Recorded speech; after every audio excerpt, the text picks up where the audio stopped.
de Ciencia, Salud y Medio. En esta oportunidad, la unidad 3 se denomina Nutrición y Alimentación de los Seres Vivos.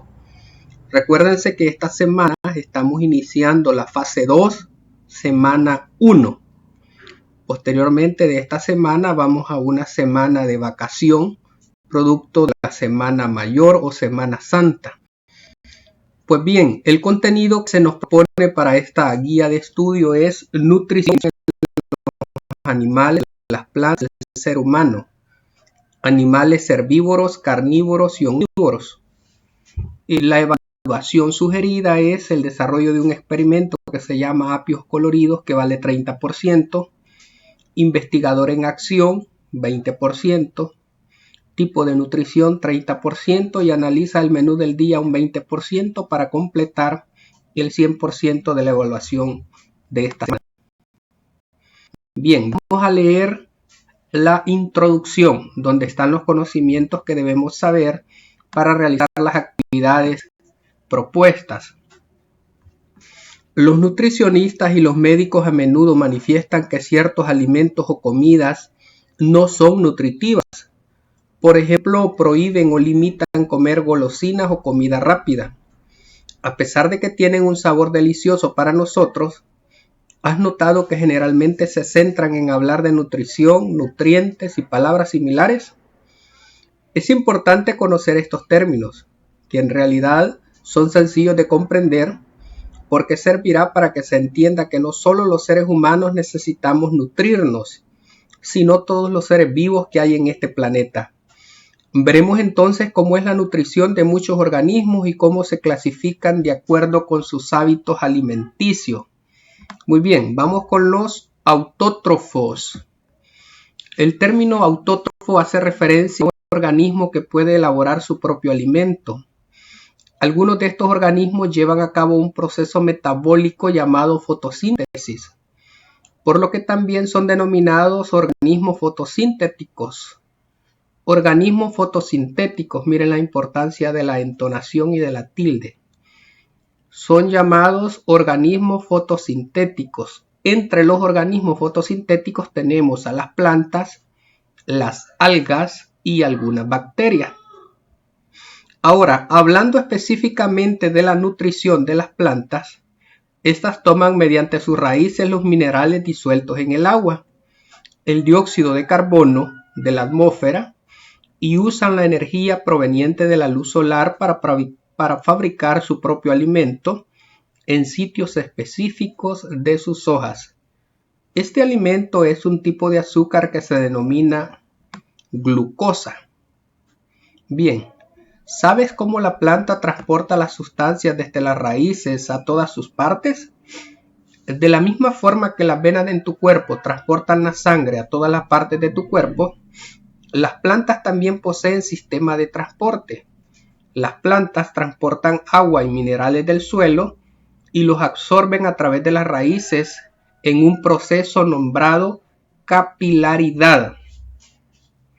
El agua y los minerales son transportados por pequeños tubos hacia toda la planta y son usados en la fotosíntesis para producir el alimento para el desarrollo de la planta. Aquí podemos ver en la figura 1 el esquema básico sobre los elementos involucrados en la fotosíntesis y el alimento que se produce, que es la glucosa. Miren, la planta absorbe energía de luz solar, glucosa, dióxido de carbono, que lo transforma en energía para sí misma y en oxígeno. Y lógicamente se alimenta del agua, y en el agua hay muchas sales minerales que le dan fuerza y energía para vivir. No solo las plantas y las algas son autótrofas. Otros organismos, como algunas especies de bacterias, son capaces de producir su alimento. Existe otra fuente energética para producir alimento aparte de la luz solar. Bacterias y arqueobacterias aprovechan los compuestos químicos disueltos en el suelo o en el fondo de los océanos. Los seres vivos que aprovechan esta fuente de energía se les llama quimioautótrofos. Bien, veamos otro tipo de organismos que son los heterótrofos. Por otra parte, la palabra heterótrofo hace referencia al ser vivo que no puede fabricar su propio alimento y necesita consumir otros organismos para alimentarse. Por ejemplo, los conejos se alimentan de hierbas y algunas aves se alimentan de insectos. Como podemos ver, hay dos formas para alimentarse en los seres vivos. 1, producir su propio alimento. 2, alimentarse de otros. Esas son las únicas dos vías que existen, al menos en el planeta Tierra. En este punto es útil reconocer que la nutrición de los seres vivos es una consecuencia del tipo de alimentos que consumen. Es decir, un organismo se nutre con los elementos que forman la comida que consumen. De ahí que existen también distintos tipos de nutrición de acuerdo con los hábitos alimenticios. La alimentación es una actividad vital, porque a través de esta es posible obtener la energía necesaria para vivir, desarrollarse, crecer y reproducirse. Realmente ningún organismo puede sobrevivir sin alimentarse por tiempo prolongado. Existe, por tanto, una clasificación básica en cuanto al hábito alimenticio de los heterótrofos. Está basada de acuerdo con el tipo de organismo del cual se obtiene el alimento, es decir, si es de origen vegetal o animal. Por medio de esta clasificación arbitraria se dividen en 3 grupos, miren, herbívoros, carnívoros y omnívoros. Estos tres tipos de clasificación existen en los seres vivos, en este caso animales y seres humanos. Los herbívoros son todos los organismos que se alimentan de plantas o partes de estas. De hecho, dentro de este grupo se hacen más divisiones. Por ejemplo, están los frugívoros, que son los que se alimentan de frutos. Los folívoros tienden a alimentarse exclusivamente de hojas. Los granívoros se alimentan de semillas. Los xilófagos se alimentan de madera y otras divisiones más. Pero todos están dentro de los herbívoros. Es común que al pensar en ejemplos de estos tipos de animales se piense en las vacas, los caballos, los venados, los conejos, y es correcto. Sin embargo, los insectos son los herbívoros más importantes del planeta. Veamos otro tipo de organismos, como son los carnívoros. Es otro de los grupos de esta clasificación. A este grupo pertenecen los organismos cuya dieta consiste en su mayoría de consumo de carne o exclusivamente carne. Los carnívoros están adaptados para capturar y matar a sus presas. Los carnívoros se caracterizan por poseer garras en sus patas, colmillos y dientes fuertes o tentáculos para atrapar a sus presas. Dependiendo de la presa, algunos carnívoros reciben nombres más específicos como insectívoros, que se alimentan de insectos, o piscívoros, que se alimentan de peces. Y por último están los omnívoros. Los organismos omnívoros consumen tanto plantas como animales. Los omnívoros presentan habilidades para distinguir entre una amplia variedad de olores y sabores, y por lo tanto pueden seleccionar entre una diversidad de alimentos. Las lombrices de tierra ingieren grandes cantidades de suelo que tiene tanto animales como materia vegetal.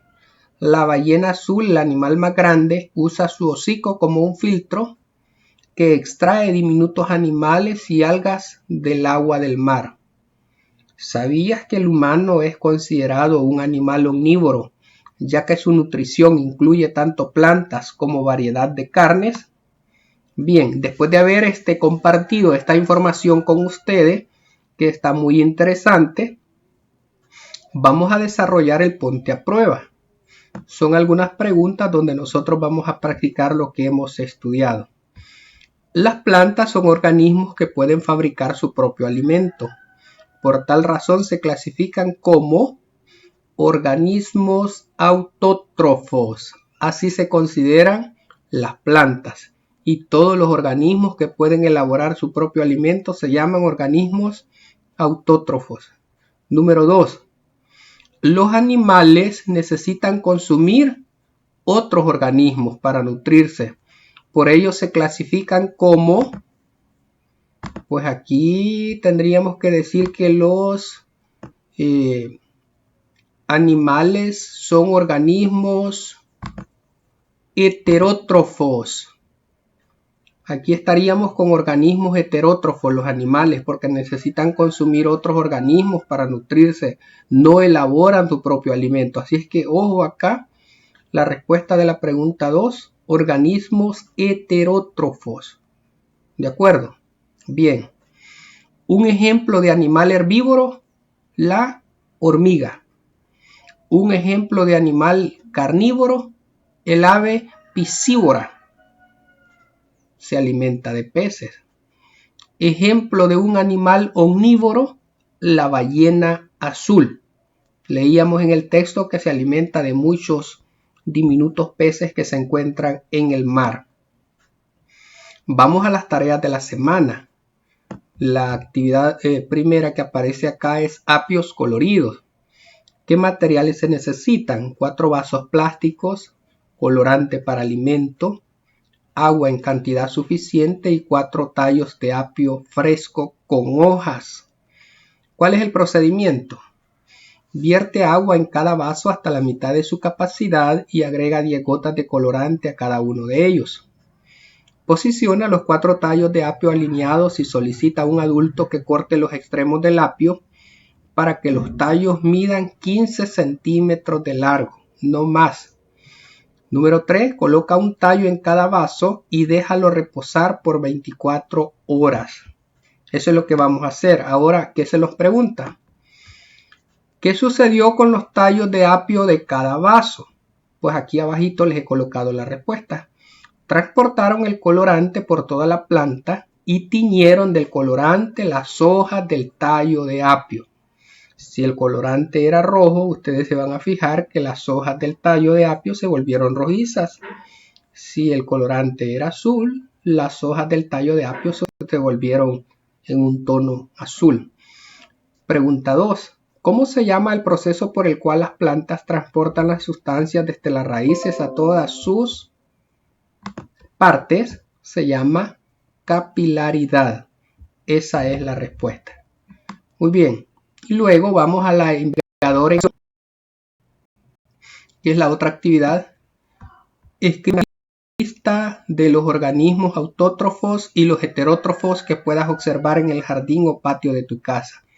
Pues ahí ustedes van a tener que hacer una pequeña investigación, que se las voy a dejar libre para que ustedes la realicen, donde ustedes van a buscar si hay algún organismo que fabrica su propio alimento dentro de los animalitos que hay en el jardín o en el patio, y si hay otros animalitos que tienen que existir de los que consumen. Por ejemplo, si encuentran una hormiga, si encuentran un zompopo, si encuentran un gecko, serían animales heterótrofos, porque son los que se alimentan o de hierbas o de otros animales. Ahí van a colocar el tipo de nutrición. No, el tipo de nutrición es la otra actividad que viene en este momento. La que están haciendo ustedes y que les queda libre para realizarla es el investigador en acción, que vale 20%. La que les voy a explicar ahorita es el tipo de nutrición, vale 30%. Clasifica los siguientes organismos según su tipo de nutrición. Por ejemplo, el conejo es herbívoro, se alimenta de hierbas. Las lombrices son omnívoras, consumen hierbas y consumen otros animalitos más pequeñitos que abundan en el suelo. La culebra es carnívora, el zorro es omnívoro, la hormiga omnívoro come de muchas hierbas, hojas y se alimenta de otros insectos también. El pollo es omnívoro, así como come granos, maíz, maicillo, también se alimenta de insectos. La oruga es herbívora, así como la termita. Bien, ahora la otra actividad, analiza el menú diario. Escribe una lista de los alimentos que consumes en el desayuno, en el almuerzo y en la cena, y menciona si el alimento es de origen animal o vegetal. Vaya, aquí hemos hecho una listita. Miren, el desayuno, un desayuno normal, un ejemplo, puede ser crema, tamales, café y pan. La crema es un alimento de origen animal, los tamales de origen vegetal, el café de origen vegetal y el pan de origen vegetal. En el almuerzo, generalmente comemos tortilla, en este caso pollo, arroz, ensalada. Las tortillas son de origen vegetal, están hechas de maíz, el pollo es de origen animal, el arroz es de origen vegetal, igual que la ensalada. Y en la cena, imaginémonos que comemos plátano, frijoles y refresco. El plátano es de origen vegetal, los frijoles de origen vegetal y el refresco, si es de fruta, pues es de origen vegetal. Le echamos un poquitito de azúcar, es de origen vegetal. Ahora la última pregunta, resuelve. ¿Cómo clasificarías a los seres humanos de acuerdo con su tipo de nutrición? Analiza tu respuesta. Los seres humanos somos omnívoros, pues nos alimentamos de vegetales, frutas y diversidad de carne. Entonces, alumnos y alumnas de cuarto grado, aquí están las actividades principales que se les presentan en la guía de aprendizaje. Espero haberles apoyado y orientado de la manera más apropiada para que ustedes puedan desarrollar su guía correspondiente a la fase 2, semana 1. Como les decía en un inicio, después de esta semana queda una semana de vacación por el receso de Semana Santa o Semana Mayor. Así es que es un gusto haber compartido con ustedes. Feliz día, bendiciones, feliz vacación.